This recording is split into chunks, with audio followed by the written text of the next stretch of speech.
You know, Michelle, there's just something about Southern hospitality, right? Politeness, charm, kindness, usually with some delicious food and drink. Yeah, and today those drinks are taking center stage, from a swamp water to a Southern Belle Martini. There is a taste that will transport all of us south of the Mason-Dixon. We're talking about the book Cocktails Southern Style, a book with nearly 100 recipes for boozy drinks, mocktails, and then some small bites to go along with them. Author Belinda Smith Sullivan, she is a chef, a food writer, a spice blend entrepreneur, and a commercially rated pilot. I had to throw the pilot in there because I'm just in awe of you, Belinda. Thank you so much for being here. Thank you again for inviting me. Absolutely. Let's talk about this book. Obviously, you have something going on in the food space. What inspired you to take on these cocktails? Well, you know, here in the South, we love our gatherings. We love getting people together for food and fun and just having a good time. And that's what inspired me. I am not, let me make this very clear, I'm not a bartender. So but I am a chef, but I wrote this book for the novice like me, who enjoys a good cocktail now and then, but who may be a little bit afraid of venturing into that territory. So that's what this book is about. Okay. Hospitality, good cocktails, and friendship, and not being afraid to, again, try your hand at making some of these wonderful cocktails. I like this because a lot of people picking up that book might be in the same space where they, they're novices too. Exactly. So, but you have such a great experience being a chef. I'm assuming a Southern cocktail just means you have an old-fashioned, y'all, or a martini, y'all. I mean, what types of drinks are in here? Well, there are so many cocktails that originated in the South. In fact, the original cocktails probably did originate in the South, starting with the Sazerac, the Pimm's Cup, those sort of drinks. And so what makes them Southern is the liquor that's used in them. Of course, we have Kentucky and Tennessee whiskeys, which are very, very popular. And now a lot of vodkas and rums and tequilas and things like that are starting to be brewed here in the South, as well as now, moonshine is legal in some of the states. So that's what makes all of these cocktails Southern. They have something that's either Southern ingredient or their originality that they all have in common. I love that. I love me a Pimm's Cup for sure. But you're going to make us a special cocktail today. What are you making? Well, actually, what I'm making is a martini. Oh. They're the three most popular cocktails ordered in the United States today are the martini, the old-fashioned, and a margarita. A lot of people would like to try a martini at home, but again, they're afraid to make it. They think it's difficult. In my opinion, the martini is the simplest of all cocktails to make. It requires only 2 ingredients, vermouth and gin or vodka.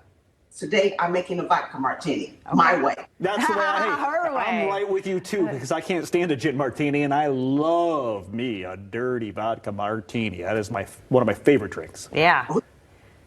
Well, as I said, I'm going to start with the vermouth and the vodka, but I do it a different way.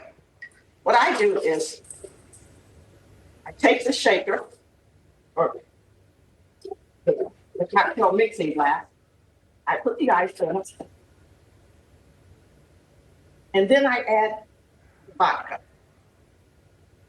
I'm going to add 2 ounces of vodka to this.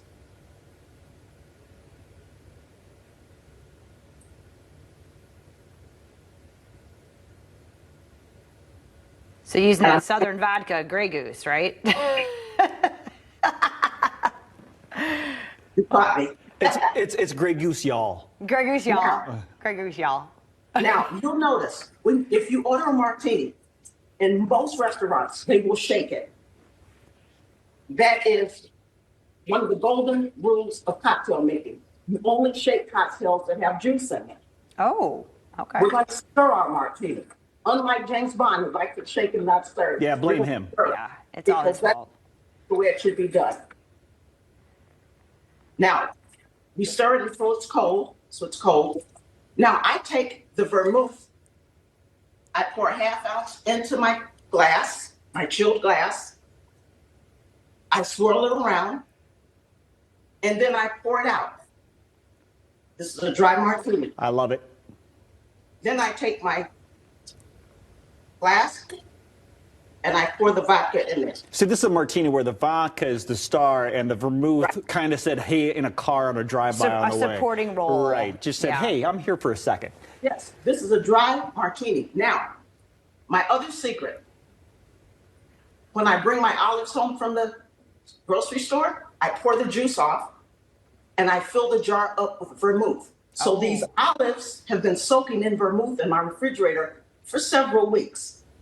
Okay. Oh, so you're- Now, when I put them into the martini, the flavor from the olives gives the vodka just the right amount of vermouth. And I this is a love dry that. martini. Perfect. What a great tip. And Yeah. this was just- Well, then save that olive juice.